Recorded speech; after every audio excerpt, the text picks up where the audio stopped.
Tammy, first week of work, dude. First week, new job. How'd it go? It was a roller coaster week. I'm fucking sure it was. First day was good. Second day rough. The third day good, and then fourth day was rough. And then I had a little break. I had to go teach a meeting to my old district, and so that was a nice little break, and felt like I was in my old role. But it was definitely a whirlwind week, and I'm excited for the challenge. It's a good chance to just challenge myself and not be just neutral and stale. And life is about challenges and how you overcome it, and that's what I'm gonna do. Yeah, dude. So is the role you're in now, is this a role that you have held before? Yes, I held it back in 2018, so it's been 7 years since I've been in the four walls of a store and working with a team like that. So it's new. It's a whole new world. Post-COVID, everything's changed in store and stuff. So you're learning I'm learning everything on the run. fly. Yeah. And so it's, like I said, been a whirlwind of emotions, and just physically I'm getting steps in and everything. Wellness journey wise. Crushing it in steps now, so that's a good thing. And dude, do you know what your average has been? It's been like 15 to 20. Yeah, okay. No, that's usually where I'm at on my feet all day at work as well. So it's a nice change of pace from just driving from store to store versus being in one place. It's better on the gas mileage, I think. I'm not driving 100 miles around. It's just to and from Renton. So it's Well, hell yeah, man.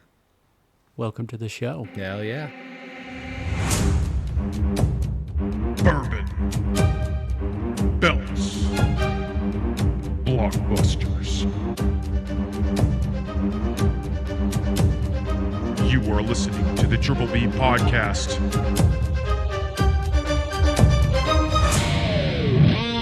Let's fucking go. We got a cocktail this week, and this was my pick, and in honor of episode 69, I wanted to be a little dirty, and we made Sexier on the Beach, which is a play on Sex on the Beach. Instead of vodka, we are using our Woodinville gingerberry bourbon from last week. We got some orange juice, peach schnapps, and floated some cranberry juice. He already got in there and fingered his drink. I finger blasted it to make sure it was nice and stirred up for me. Oh yeah, here I'll join you. Yeah. Oh yeah, there we go. Neither of those were very good pops. There you go. There we go. That was a good one. Let's get right into it, man. Let's go. Skirt. Cheers. It's tasty. It's just a fruity drink, and you get the orange juice, you get the peach, you get the cranberry juice, and it definitely pops with the bourbon in there. It's not as good as the cocktails we've had the past two. Yeah. We've been on a roll. Yeah. We've been on we went 3 straight 10s. I think so, yeah. Or maybe it was 2 straight 10s and like 10s. A 9.75 or something. Yeah. I don't remember. Yeah. I know you're not really into the sweet stuff, so I'm gonna go with a 5.5. Oh. And I have a very specific reason that is just a me thing. Okay. Orange juice and whiskey combination is like one of my least favorite things. Yeah. So I didn't say anything. I wasn't trying to prejudge nothing, but when you were making it, I was like, I'm not gonna like this. But I was like, I'm gonna give it the fair go, and I'm gonna drink on it. It's not bad. It's just not my favorite thing, right? Yeah. Like if you like a Sex on the Beach and you like whiskey, this is probably really good. Yeah. I do appreciate on kind of like the back of the palate that peach aftertaste though. Yeah. Because you can definitely get the peach schnapps in the aftertaste there. It's just really on the tongue up front. I almost wish the cranberry was stronger. Yeah. Kind of give a little bit more of the sour I get what you're bite saying. to the cranberry. But you would think it would be stronger with the color of it. You were like, yeah, the cranberry like overtakes it when it's stirred up, but it's the orange and whiskey gets me. Gotcha. But what about you? I'm gonna give it a 7. I think it tastes pretty good. It's not great. I definitely see what you're saying with the bourbon and orange juice. It's not. And again, that's just like a personal preference to me. I've had a few different cocktails over the years that have incorporated those two things. I never care for them. Yeah. I think that's just my palate. So, like I said, it's not a bad cocktail. It's just for me. That's just where it's at. Yeah. I mean, it's one of our last sunny days, so it's a refreshing one on this. But yeah, I'll give it a 7. It is refreshing. 100%. And, it's nice and chill. And it ain't making me gag or nothing. So, like I can drink it. So you're gonna drink every ounce I am of it, gonna and drink. you're gonna like it. I'm gonna drink every fucking slurp. Hawk Talk, man. Let's Hawk get to Talk. our bourbon talking points of the week. We got 2 games this week. This My past brother. week. My brother. And We we had 2 games. won both games. We did. We won both games. So I'm going to talk on the Saints game. You're Yep. going to talk on the Cardinals game. And then we're just going to give our thoughts on our Tampa next Bay. opponent Yeah. against Tampa Bay. So the Saints game. Boy, did we play and dominate as we should have. We finally did not play down to a Bro. team Yeah, dude. like the Giants last year, Yeah. or just I can't name any, but we always play down to the trap games, and so for once we dominated it throughout the whole game, and it was fun to watch. It was. So that was talking point number 1. Yeah, man. It was just utter domination from start to finish, and it's something that it's like that is in no way, shape, or form something we're used to as Seahawks fans. Exactly. So, it's just like, wow, that was fucking awesome. Going into those kind of games, we would be nervous typically. Oh yeah, absolutely. That was it. It literally felt like week 6 last year against the Giants. Yeah. Like where it was one where it was like, all right, the Giants are literally like the worst, if not their bottom 3 worst teams in the league, and then we go into that game at home and lose. Yeah. Yeah. And like we lost the game. Like the Giants didn't beat us. We fucking just straight up lost that game. Yes. And so it was just like one where it was like, oh my God, how's this going to go? Yeah. And we fucking just beat the fucking brakes off of them, which is exactly what should have happened. Horton is a blast to watch, and he's coming up big. He had a strong training camp and had some flashes in preseason, and then each week he just kind of builds up more and more, and it really splashed in Game 3 against the Saints. He had a punt return, and then a touchdown catch. And so it's just been a blast to watch him play and develop throughout the season so far. I love him so much. It's one of those things where, and like Cup has started to, come alive more as these first few weeks have gone on, but it's going to be JSN and Torrey Horton as our 1 and 2 by the end of the season. I would be willing to bet it's going to be those 2 as our 1 and 2, which is not a bad thing for Cooper Kupp at all. Having Cooper Kupp as the number 3 receiver, where defenses are like, okay, we really have to fucking pay attention to JSN and Torrey Horton now. Yeah. Cooper Kupp is going to be wide open, and our tight ends should be fucking used constantly because they're going to be there. Hell yeah, man.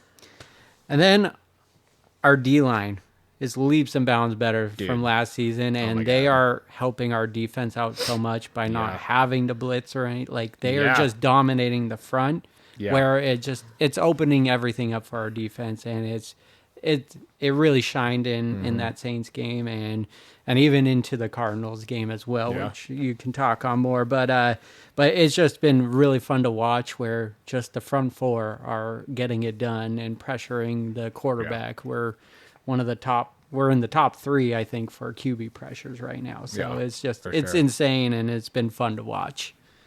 I love it. Yeah. I'm so excited. It's one of those things where it's again, and we've talked about it like every week so far, but it's a different feel. It's a different feel on our defenses out there.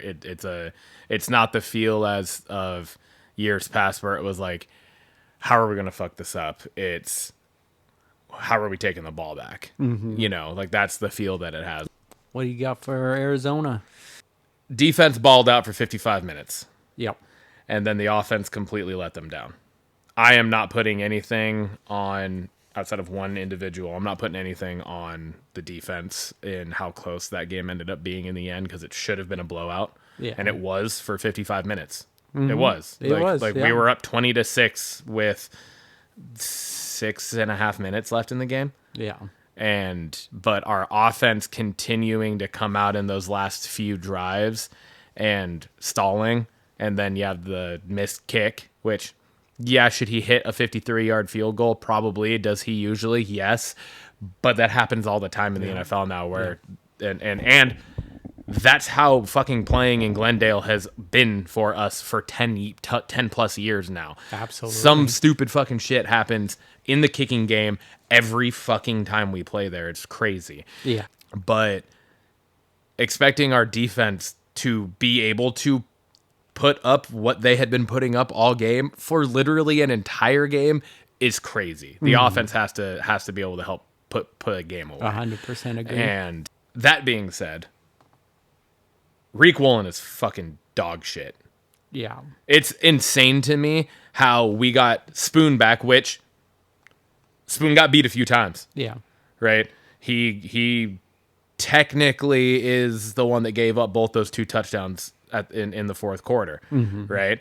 I think there was a miscommunication on the second one to De Mercado or whatever his name was, the running back, when it was just kind of the little check down pass that he scored on that last one that helped him tie it.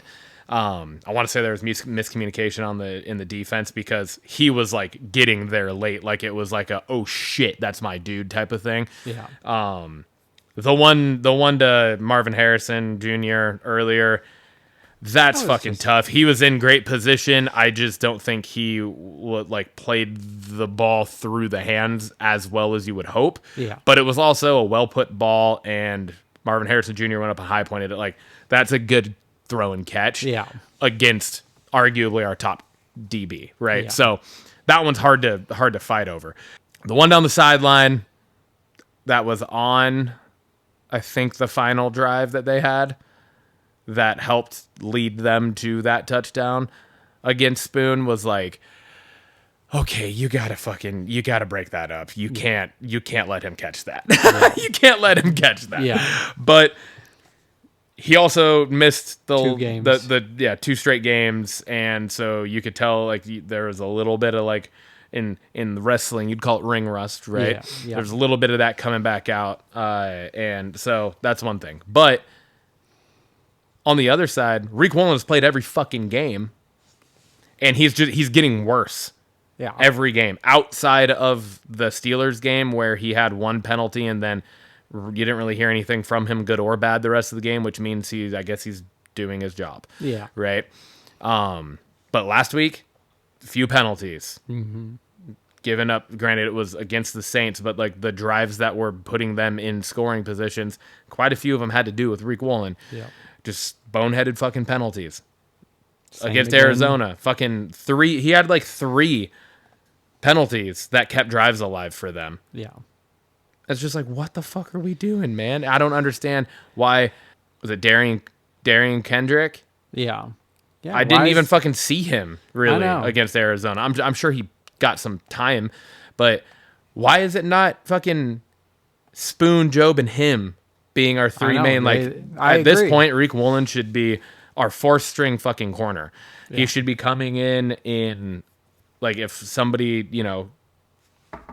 gets injured, or just needs a spell real quick, or if we're up big or whatever, you know what I mean? Like, or if you're in a package where you are putting multiple DBs because it is an obvious passing down. Yeah, sure. Put him out there in that situation. Yeah. Where all of our DBs are out there. But he should not be a regular fucking person on the field. And he has proved that time and time again. So the fact that he's still out there and Mike McDonald is not making that change has me questioning things. Yeah. That has me slightly worried, in all honesty. Yeah.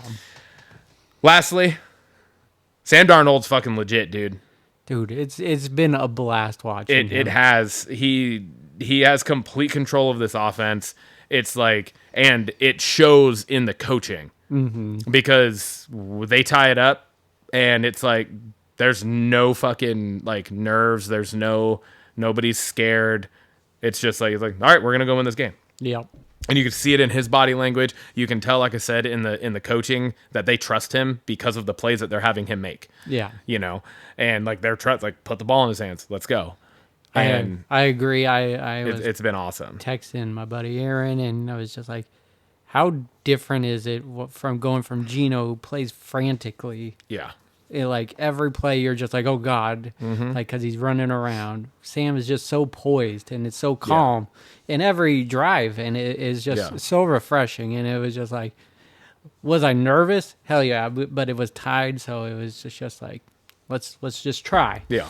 But they just gunned for it, and it worked, and it's been so much fun to watch. And JSN didn't have a catch for like the first 3 quarters, or maybe 3.5 quarters. Yeah, it was like 3.5. Then he ended up having fucking four catches or 5 catches in the fourth quarter, and to get out of bounds on that last. Oh my god, dude! God. I know. And the fact that they called him inbounds, and they had to go back and have it reviewed to overturn it was clear as day live. He fucking got out of bounds. Yeah. Like, it was like, what are we doing?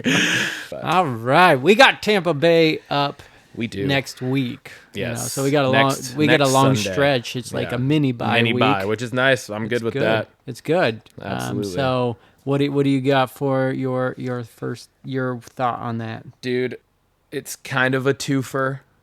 Our rushing attack needs to continue because we broke out against the Cardinals, 155 total yards. K9 had 81. Sharps had almost 40. It didn't feel like it. But they were just churning it out, right? Yeah. It wasn't a lot of like long busted runs, and K9 had 2 that got called back, right? Like that were like 20+ yard runs or whatever. I mean, even Darnold fucking added a 25-yard scamper. Yep. JSN had like 11. So that needs to keep going. But I think the number one thing is they got to figure out the Riq Woolen thing that I was talking about. Like that's you have to figure that out going into some of these next few games against Tampa Bay, who is banged up and missing like their number one receiver, Mike Evans, is out for multiple games with a hamstring, right? So it's like we got to be able to take advantage of that, and we can't be giving them field position allowing them to just sustain drives based off boneheaded plays. Yeah. Right. Yeah. So you got them, you got the Jags, and I know it's not in that exact order, but it's Tampa. I forget who the week after that is, and then it's the Jags, I believe. So it's like you got those 3 games. We got to figure out in that what's going on with the secondary there and who the actual ballers are. Yeah. Because Riq Woolen ain't it. What about you? I just said defense needs to be ready for a tight fourth quarter. The Buccaneers have come from behind in every one of their game, and they've scored in the final minute, right, or something like that, in the final minute to win all 4 games. Yep. So, every single or all one 3 games. Every single one has been a tight fight to the end, and I won't put it past them. Baker Mayfield knows how to ball out when pushed against the corner, and so defense just needs to play throughout the whole game, and hopefully our offense helps them out a little bit so that it's not reliant on them. But just be ready for that fourth quarter fight. Oh yeah, 3-1. 3-1, dude. 3-1, and it feels like a good 3-1. That brings us over to belts. Hell yeah, Ryan. What do you want to talk about? My boy, I wants to talk about Monday Night Raw. Let's do it. Hell yeah. I wrote down, first thing I have here is JD deserves better. He does. And I don't mean in like the matches he's being put in. I just mean storyline wise in general. I think he's fully being held down by being a part of the Judgment Day still. Agreed. And I mean, you could argue the same for Finn. I think Dom is truly the only one that has like fully come into his own under the whole Judgment Day thing now. I'll say Raquel has also. Raquel, that's fair. That's fair. But I came do out of Liv going. That came down out of with Liv injury. getting injured, and I also feel like that's on the decline now too, because we didn't even see her fucking. That's true. Do any right? Like it was a backstage segment. Yeah, that was it. Yeah. Like, so I don't know. I just JD he's arguably one of the best fucking performers on Raw. Yeah. and so I just think he deserves whatever. Like, I would love to see the whole thing with Dom and the IC blow up and JD win the fucking IC from Dom. That would be fucking awesome. And they would put on such a good match too. Good match too. So yeah, no, I just quick thought on that is just we were so excited when Finn and JD won the tag titles. They've defended it one time again. They're back in the same fucking situation. Back into that same thing. So I agree. Not only it's both Finn and him being held down. Yeah. Is it getting interesting? I think so with the way it's going with Dom, but we've kind of seen this over and over again, so it probably doesn't happen. But no, I agree with you. I like it. Backtracking a little bit in the angle of the actual show itself, but I said I think the Cody and Seth setup right now is pretty legit so far. Mm-hmm. I like it so far. They're doing a good job. I like how Cody has showed like no fear in the eyes of the Vision, you know. But I'm excited for the clash of Cody and Seth again, because they've done nothing but put on just fucking bangers in the ring together, right? God, so I mean, obviously WrestleMania and then the Hell in a Cell match, like they were so good. But the out of the 3 matches we've had, how many have you won? So good. Yeah, that was good. It was so good. But the build to this is working well. Seth was just magic on the mic leading up into that and everything. Yeah, so absolutely. Great segment. I'm really excited for the match because, like you said, those 3, the trilogy they've had has been incredible. It's been great. So yeah, it's been awesome. Next up, kind of speaking on the Vision here, the only thing I can think of for this is the setup for War Games that we've kind of alluded to before. But outside of that, I don't really get the angle here with LA Knight, Jimmy, Jay, the Bronze. I don't really understand it. And then I know, like, I'm sure you'll talk about it a little bit here too, but then what we got on SmackDown last night also, it just continues to muddy the waters here. Like, I don't understand where we're going here, what we're doing with this. It seems like it's been a long-running fucking thing now, and it's almost like, okay, let's move on. Like, to a point, I wish that, like, we could have just ended the fucking LA Knight J match clean. Mm-hmm. Why are the Bronze coming out in that match anyways? Strictly just to like, strictly just to screw over LA Knight, even though they have issues with Jay more so almost. Yeah. But then you also had, which I did think was a weird moment, you did have the camera pan to Paul Heyman, and he had this little shit-eating grin on his face. So it's like, are they trying to, like, pry Jay into the Vision? Which would make zero sense, yeah, because he's gunning for the title. It makes no sense. Yeah. So, I don't know. I'm getting over it. I think we kind of alluded to it last week, too. I think this is doing nothing but making Bronson Reed and Braun Breaker look bad. Mm-hmm. I don't think it's building them in any way, shape, or form as the future of the company. Like, they look like 2 fucking goons that continue to kind of get bested. Yeah. Right? Other than outside of them winning at WrestlePalooza. Even when they win, it's just not benefiting them. Yeah. You know, so I don't know. Yeah, no, I confused at where it's going. Like, was I excited for this Jay thing and LA Knight, but like, where is it going? Like, and why are the Bronze still involved if that's the direction they're going with is Jay and Knight? So I don't know. My banger of the night, though, which I feel like probably goes without saying, maybe, I don't know. Rhea and Asuka fucking tore the house down. Yes, they did. The match was absolutely fantastic. Even with a couple moments where it was like, well, I don't think that went how they wanted it to. They're both so good at playing off of it, like we've talked about before. And and it's just like, I don't know, it was just so good. Like we mentioned at WrestlePalooza, that the Becky and AJ moment where it like didn't go how they wanted to, but they just went. Yes. They kept going. It didn't stall anything. Yeah. Asuka and Rhea are able to do the same shit. The Kabuki Warrior turn to end this didn't happen the way I thought it was going to. I was wrong there. It wasn't Kyrie that initiated it, which I think is a missed opportunity. But we still got it. Yes, we got it. It happened officially. Now they turned on EO. I have a PS to add on to this. Okay, let's hear it. Why was Rhea Ripley even hotter when she was covered in blue? Looking like a Smurfette. I know. I was like, what the hell is interesting? Episode 69. Yeah, spank, spank. But anyway, yeah, that was my banger. I liked the whole match. I liked the close. Like, even though I was like, you knew it was gonna happen. Like, I felt like it was like, all right, they're definitely turning here. Yeah. But it's still just like watching it actually come to fruition and watching Kyrie jump on and do the beatdown on Rhea and then EO too, and it was just like, okay, like they went full heel turn there. So it felt good. I liked it. I hope this doesn't deter from hearing the Kyrie, because she's not going to be talking to him very often, I would imagine. Yeah. So there's no longer to pull her. But no, I thought the match was great and the turn was great. So great pick on the banger of the night. Bringing it over to you on SmackDown, my buddy. What you got?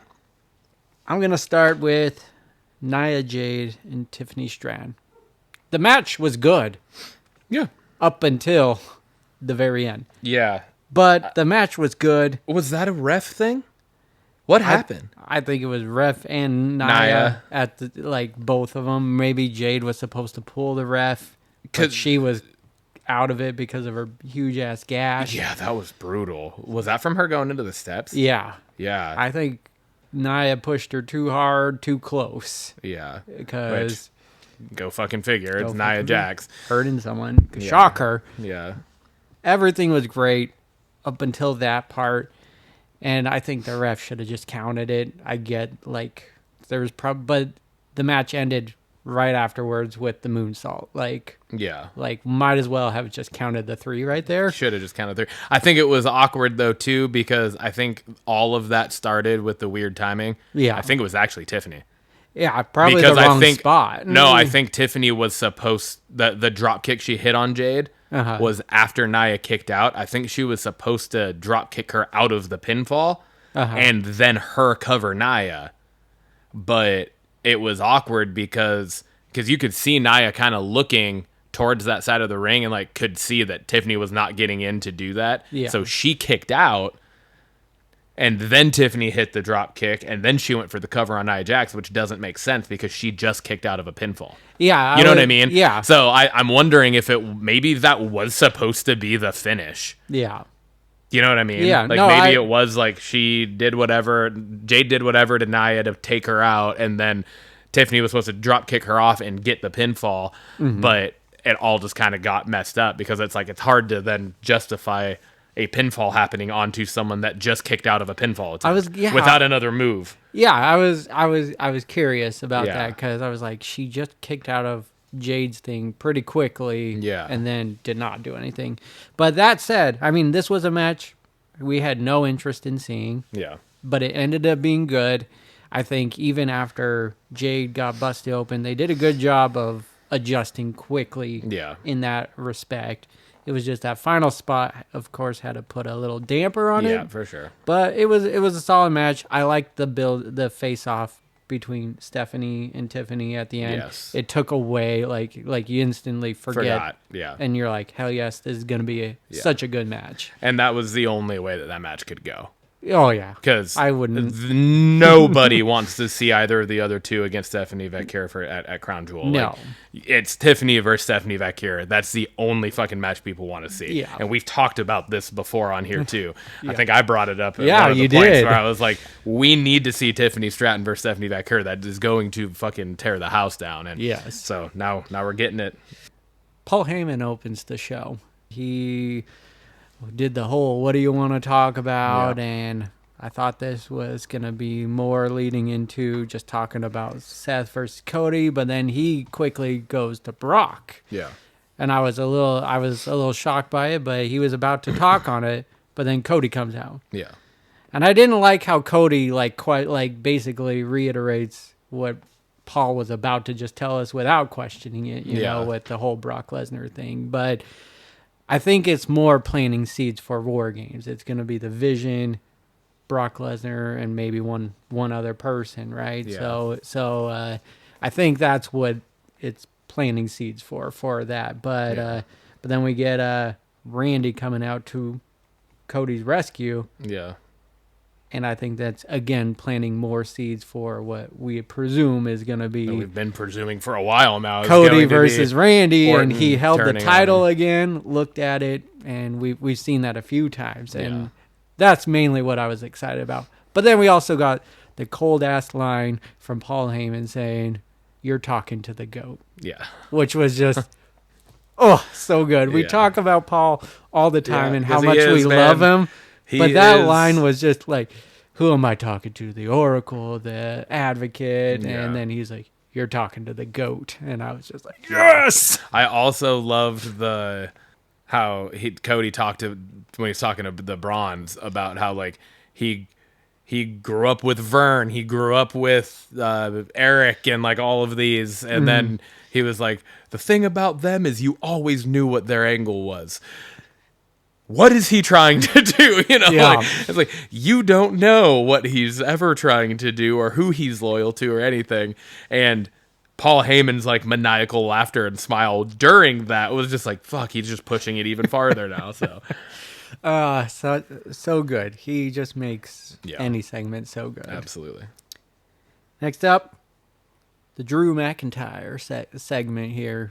We get him more conspiracy theories, and rightfully so. Why Yeah. is this freaking ref Yeah, getting why in the the ref way? get in the way? Yeah, It it's just true. makes zero sense. And then, And I love it too because he always ends up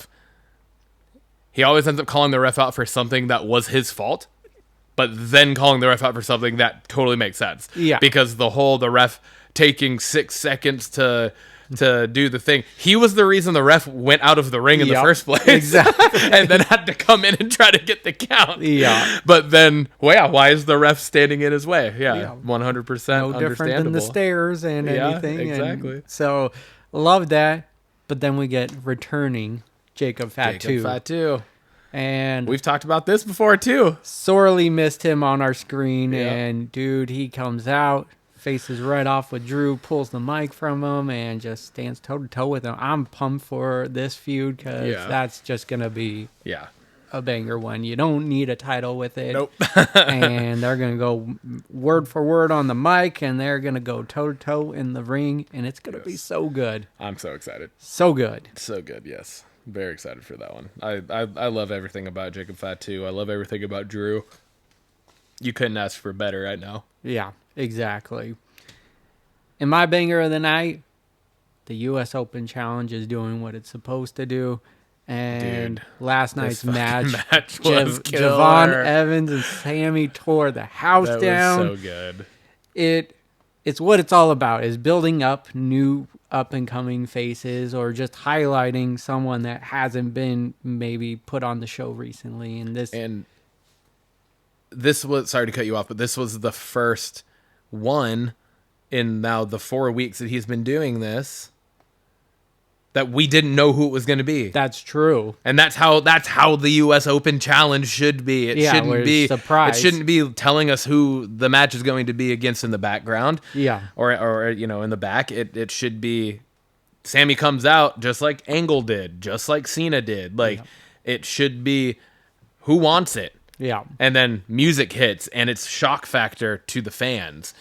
What You know, was I think that is a very important part of this that has been being missed. Yeah. Which leads me, I don't like the fact that fucking Shinsuke Nakamura is lingering in the background. Yeah. Did he linger Yep. again last night? When Sammy was talking to Penta Oh, okay. backstage. He totally- was lingering in the background, and I'm just like, I don't like that because okay, yeah, we get it. Shinsuke is going to end up being somebody that's going to come out and challenge for the U.S. title. Yeah. And knowing the fucking company lately, they're probably going to have him fucking win it from Sammy, which is going to be fucking stupid. Hopefully not. But maybe it'll be just a refresh back to his old character, the face Shinsuke, and they tore down the house in NXT. So it could happen. What I like is that Javon has not been on the main roster, but the crowd was so into him, so and hot for him, dude. he just balled out, and it was just refreshing to see. And I think His J cutter is... he just floats. He just flies. He is so the boy is fucking bouncy, high in the air.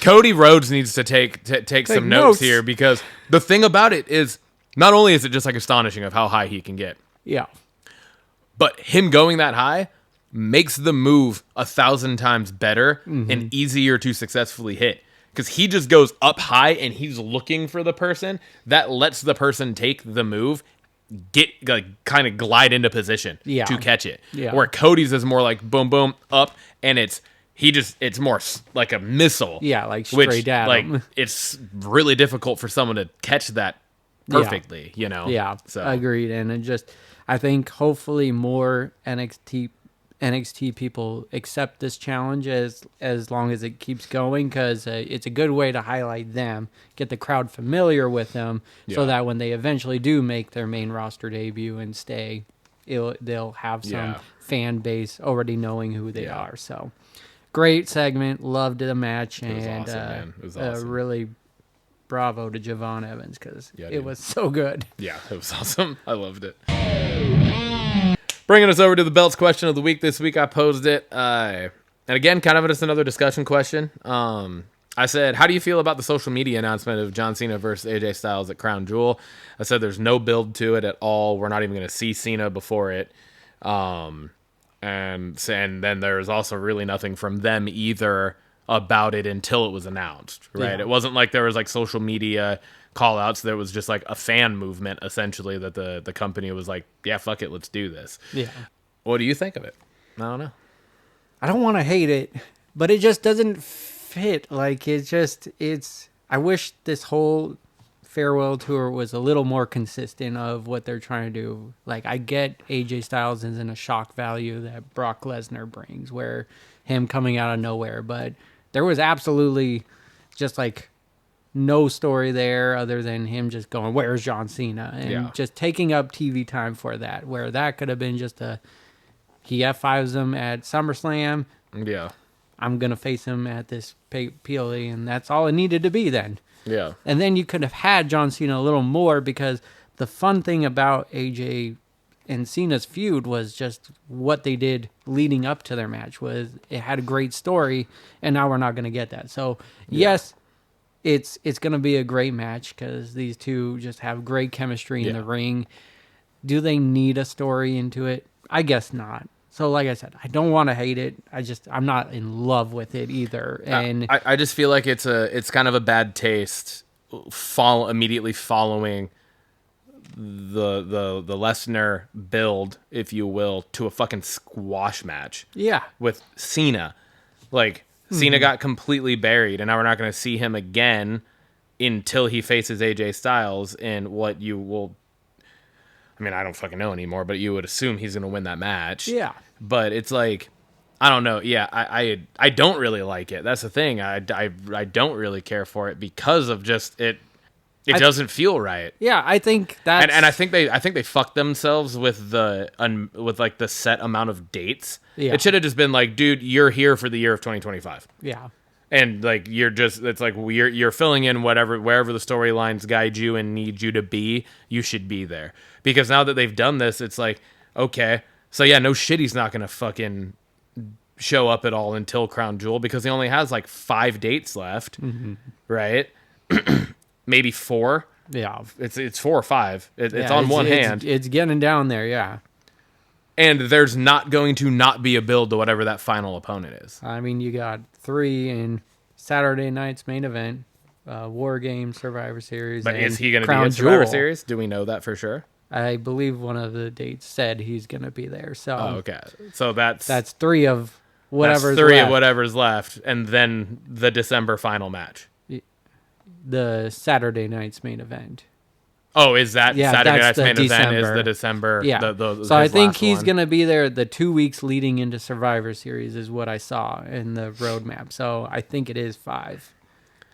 2 weeks leading into Survivor Series. So then there's going to be 0 build, Or 2 appearances. So it could be in the same week or 2 but different. still, it's going to Oh, be. no, because he's not on SmackDown. Regardless, there's going to be 0 build to whatever his final match is Yeah. to no. Saturday night's main event. No. That makes no fucking sense. Yeah. No, So, I agree. I it's agree. fucking And then dumb. I think the worst part is just how the match ended with Brock. It was a beatdown, and then it's just nothing on that next AJ Styles. Yeah. It's weird. I agree. Like I said, I don't want to hate it, but I kind of do. And I totally get why you don't like it. It's just it makes no sense logically. Yeah, it doesn't. And especially, it was like there was so much of Cena in the beginning. Yeah. And now it's like, now you're getting to the end, and now we're just getting less and less and less and less of him. Like, that should have been the other fucking way around. And it was probably because of his heel run where the date countdown was more for his heel. Like, I'm taking this title home in this many dates. And it made sense during that. But then fucking pivot. Yeah. And say, you know what? Like, Cena should come out in one of these and be like, you know what? To hell with how many dates I originally was supposed to have. I'm just here. see me the rest of the year. Yeah, right. Like I'm here. Saturday night's main event is my last night. I'm here till then. Yeah. They fucking come out and say that. Nobody's gonna be like, oh, you said you only had 5 dates left. How dare you? Exactly. You know, like you won't see a complaint from me. yeah. Well, that brings us to Blockbusters. we got our focus features here. We sure do. My brother, I put on here, couldn't not do this one. We've talked about it a couple times on the show now, with just kind of the info that we were getting. Yeah. Finally got the trailer for it, synopsis, everything. Now you see me, now you don't. Synopsis. The 4 horsemen return along with a new generation of illusionists performing mind-melding twists, turns, surprises, and magic unlike anything ever captured on film. The cast of this is Jesse Eisenberg returning, Woody Harrelson, Dave Franco, Isla Fisher, Mark Ruffalo, Morgan Freeman, all returning. Rosamund Pike is love added that to this addition. list. And then the trio of newcomers, Ariana Greenblatt, Justice Smith, and Dominic Sessa. The release date for this will be November 14th of this year, and it will be out in theaters. Hell yeah, man. This Dude, the trailer trailers looked fucking great. fantastic. I love the so first good. 2 movies. Same. And I absolutely. They're very underrated too, I think. Like, I agree. I don't think they're talked about enough. not exactly. And they should be. Yeah, they really should be. Like, they're legitimately, they're some of the best like magic heist movies, or just magic focused movies too. Even like, you could put them up there. 100% agree. And it's just, you got just this all-star cast. I love the addition of Rosamund Pike in this. She's a creepy ass lady, even just in the little glimpse. Like, I know. And I don't even think she's supposed to be, but just I've seen her in Gone Girl, and damn, she plays. she can play that part. Yes, very well. she does. But just the comedy landing on Woody Harrelson, Dave Franco, and Eisenberg. It's just so much fun, and then you add in 3 more of these new faces, and they play off them well. And correct me if I'm wrong. Did we see Mark Ruffalo in this trailer? I don't think so. We did. I know. Obviously, we saw Morgan Freeman. Yeah, and that's what I was like. Oh, I wonder if Mark Ruffalo is going to come back for this too. And then I read in the cast that he is there, and I was like, all right, cool. But I did not know. I didn't notice seeing him in the the trailer. No, I don't remember seeing him either. But it looks like it's going to be another wild ride. And absolutely. Is it November yet? I know, because I want to go. The Bride. A lonely Frankenstein travels to 1930s Chicago to ask groundbreaking scientist Dr. Euphronius to create a companion for him. The two revive a murdered young woman, and the bride is born. What ensues is beyond what either of them imagined.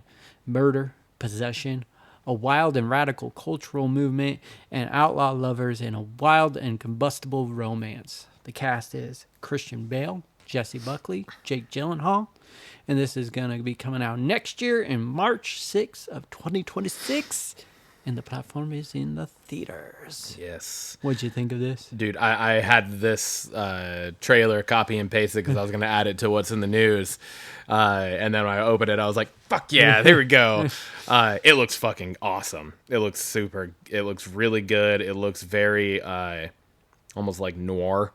Yeah, kind of like setting. Sin City. Yeah. Very, they had like very colors stylistic popping like out that. Yeah. in it and everything, but Yeah. kind of black and white, but not.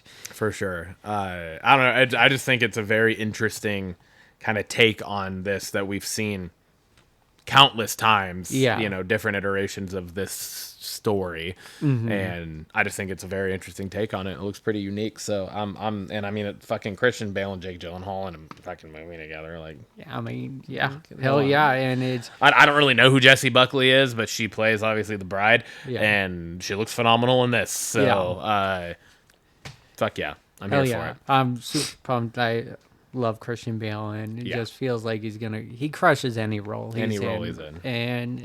And so I'm excited for that.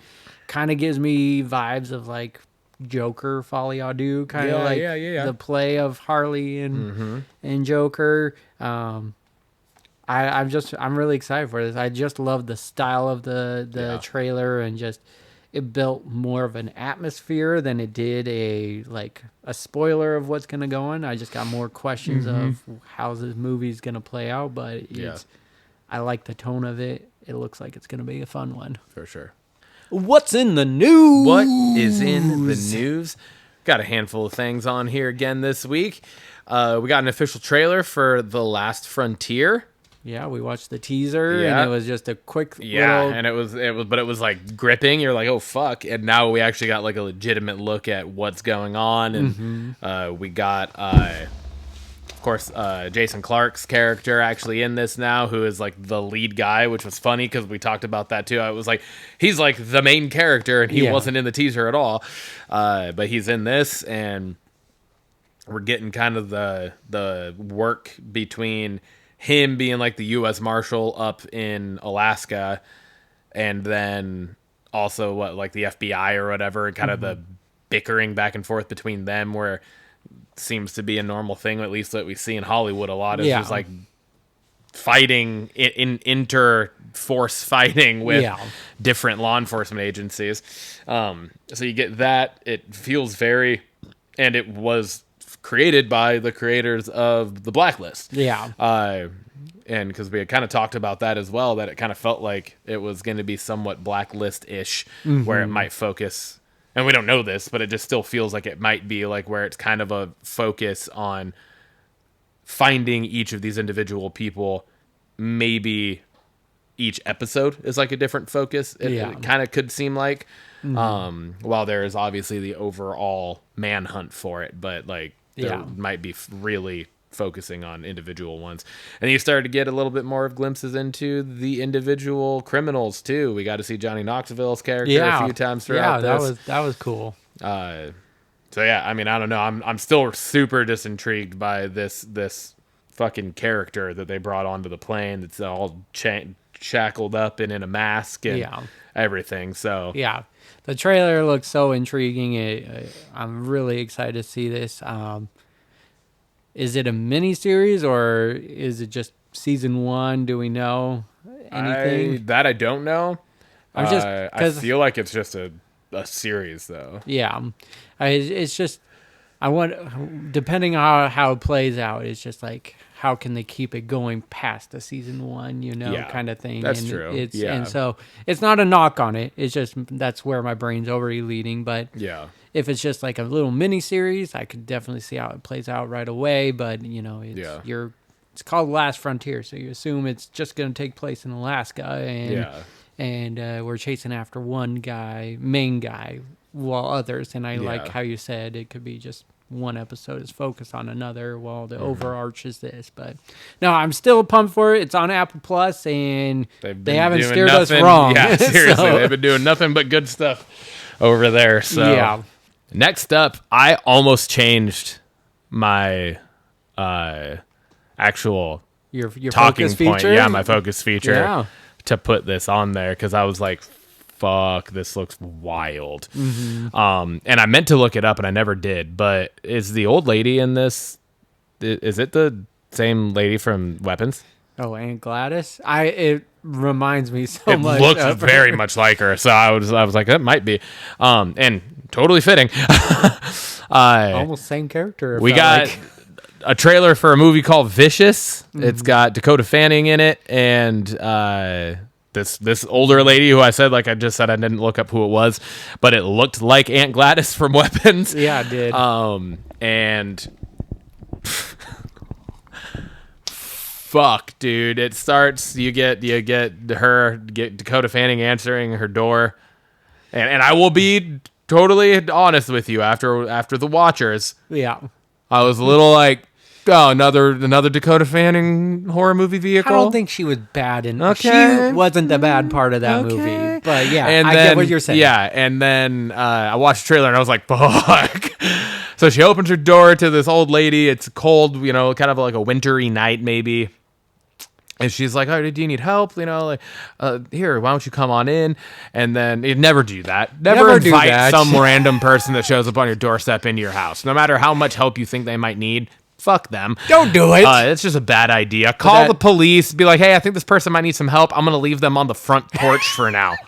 That's where they're going to be when you get here. And if they're not here, they were probably not here for a good reason.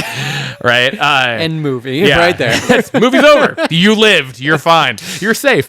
But anyways, then the old lady says, we're going to start now.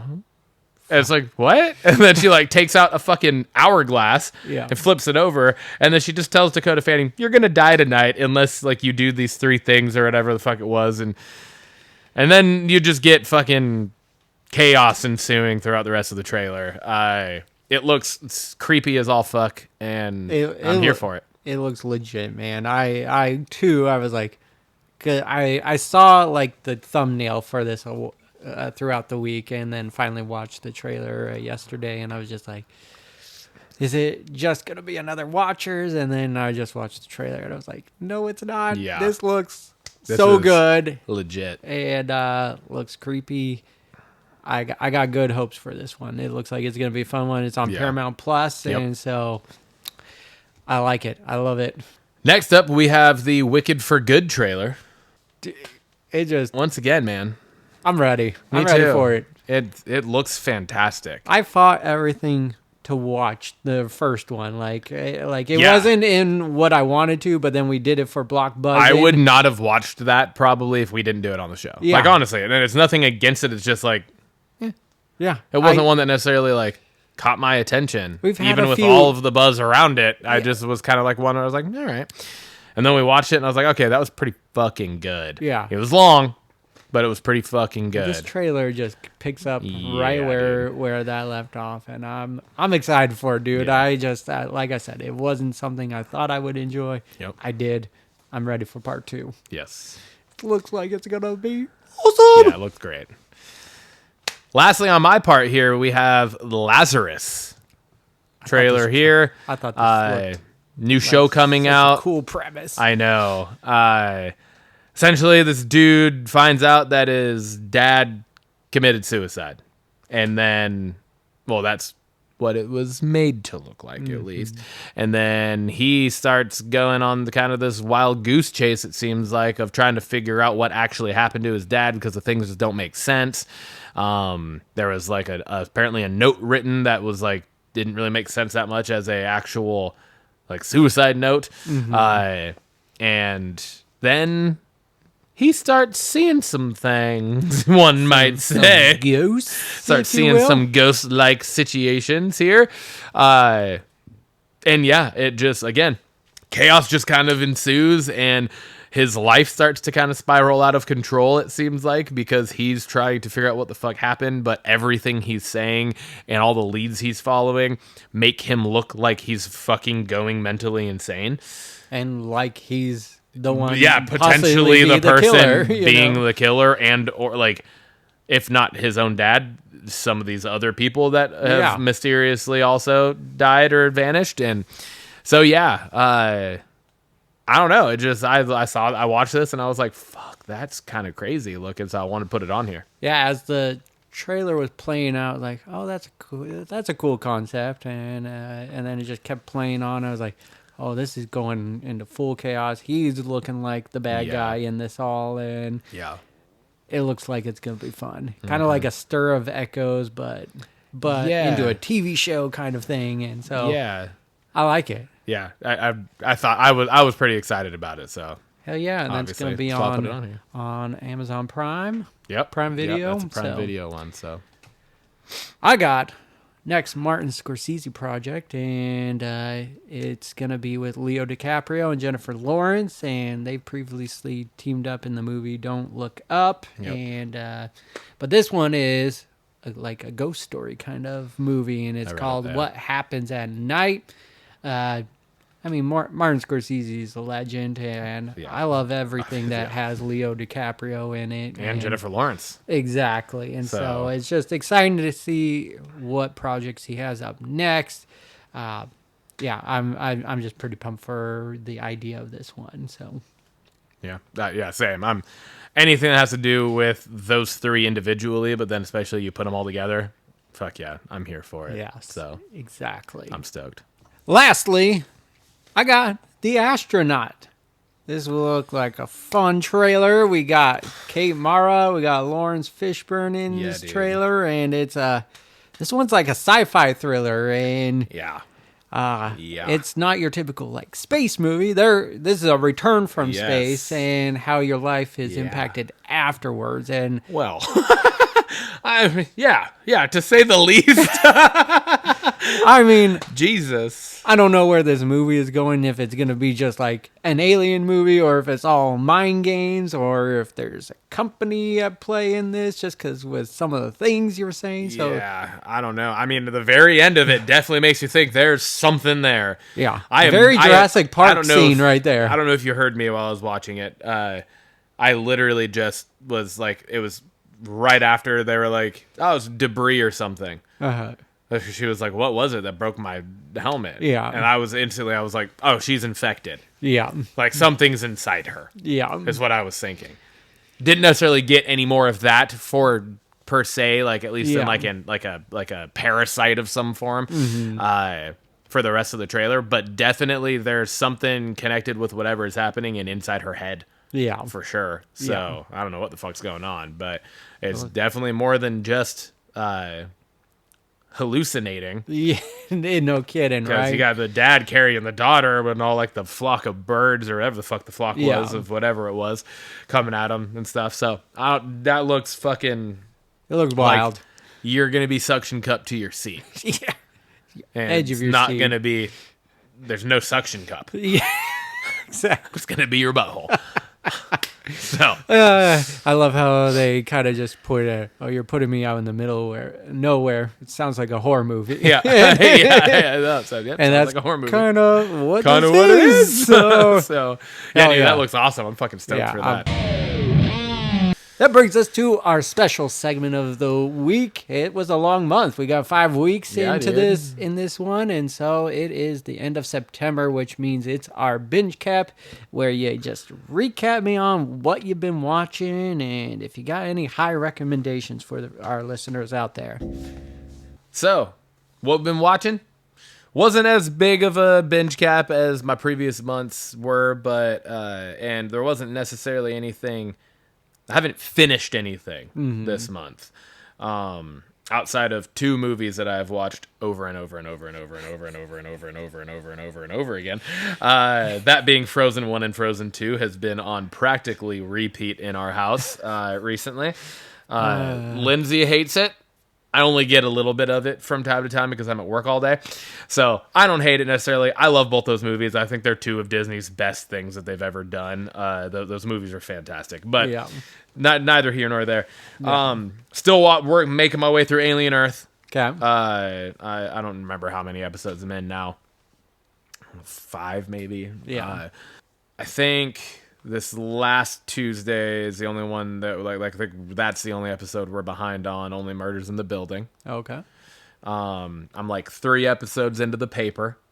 Nicely. And liking it so far. I don't know if you guys have started it yet or not, but I'm enjoying it quite a bit actually. Still working on the task. Yeah.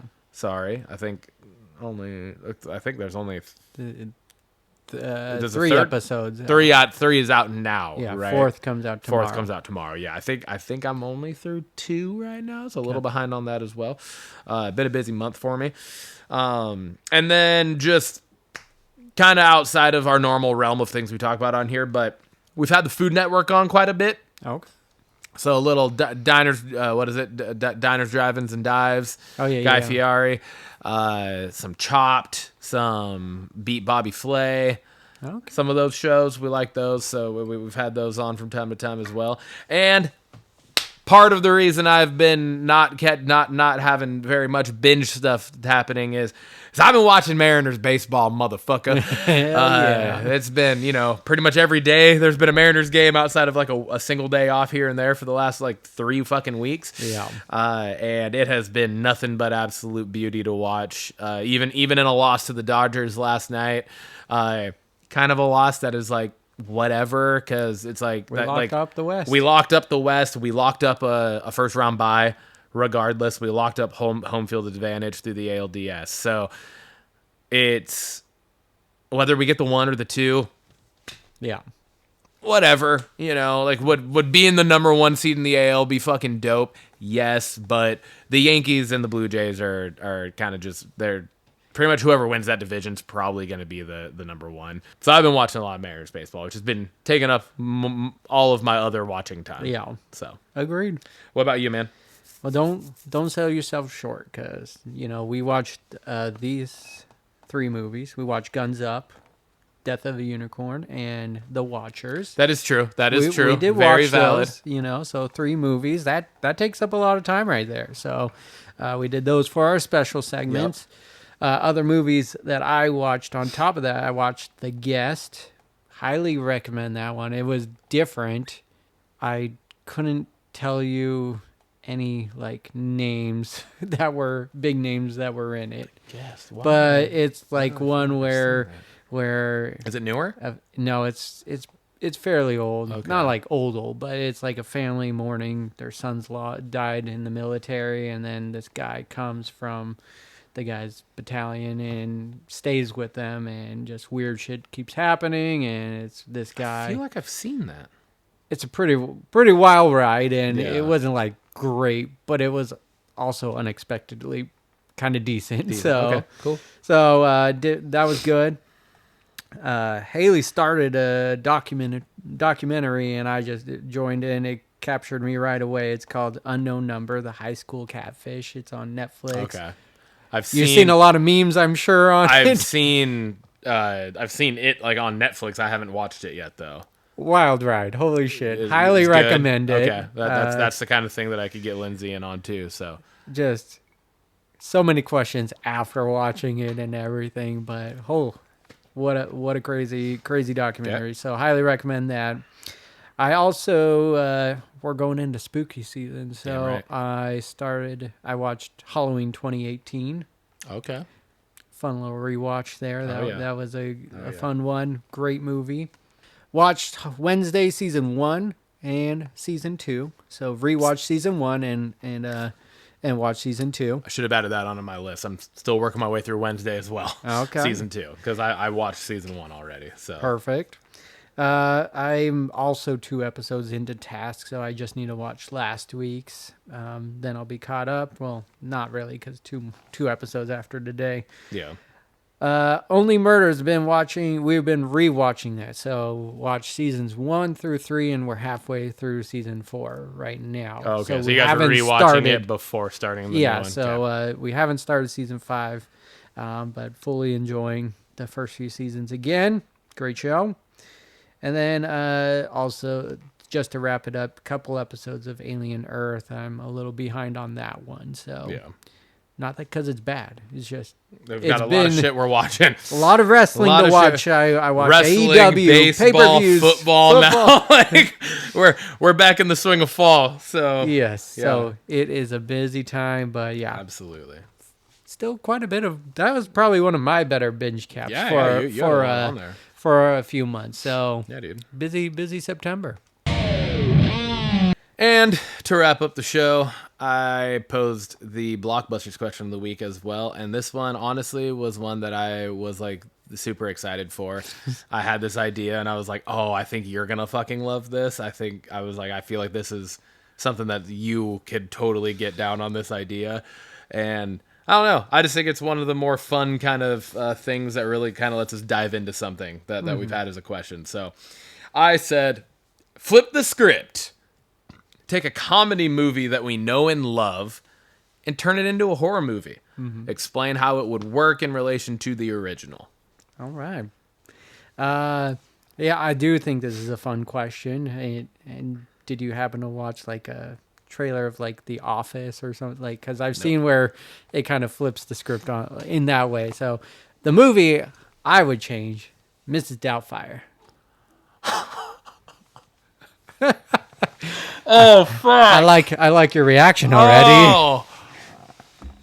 Okay, continue. And how this would, instead of just being a loving dad and just becoming this nanny, becomes a obsessive stalker ex of this family, and his goal is to get closer to the kids, but just obsession of wanting to be with the kids starts taking over, diving more into this nanny character and kind of just feeding more into it and just kind of getting lost in that all. And so crazy things starts happening. The end game is after, get rid of the ex and then the ex's new boyfriend and get after the kids. But it just turns into this violent little build up to the resolution of it. I like that. That's dealing with like mental illness and everything in there. That's a fucking guy. I thought when you first said it, I thought you were going to go in a completely different way. I thought it was going to be like even darker. I thought you were going to go in like the terms of it's not just Mrs. Doubtfire in terms of like his own family babysitter, but he just like turns into this nanny that just starts murdering kids or something. And I was like, fuck. No, it was dealing with the same family. Yeah, I see what you did. Okay. And the tagline, she just wanted to be part of the family forever. Ooh, I like that. That's good. What did you get? What did you put? Wedding Crashers. Oh, I'm curious. How are we going with this? So they still make up backstories to fit into these weddings, right? They come up with these identities, these egos. They have these long running backstories, but it's to actually murder attendees at different weddings. Shit. They're serial killers. They go to these weddings under these false identities, and the fake IDs allow them to fly under the radar when police are interviewing guests. Mm-hmm. Because, they're going to have a guest list or whatever, and they might have like a sign-in or whatever. They're probably not on it, first off. Yeah. And if they are, they're under false names. That's true. Right? There's no rhyme or reason to the victims here. They just, similar to how in the actual Wedding Crashers movie, they just pick out a guest at the wedding that they want to bag. Literally the exact same. Yeah. I like it. This, instead of bagging them in bed, it's... Actually, here, let me put it this way. Bag, not shag. Episode 69. There you go. Yeah. So, building the reputation as the notorious and titular wedding slashers. Love it. Yeah. Love it. Hell yeah. Love the premise. Totally makes sense. I could see that as a slasher film. I know, right? Like, it could be so good. And being shot from like the point of view similar to Wedding Crashers of like the people doing it. Yeah. Right? As opposed to just like being different weddings where these people are getting killed and you don't know who it is. It's not a who done it. Yeah. You start the movie knowing who the fuck done it. Yeah. Right? Does the police catch up with them down the road and slit their throats? It was a good one. Oh, man. I love that. Dude. That was a fun question. Yeah, that was solid. I was excited about it. Episode 69. Giggity. Cheers. Let's fucking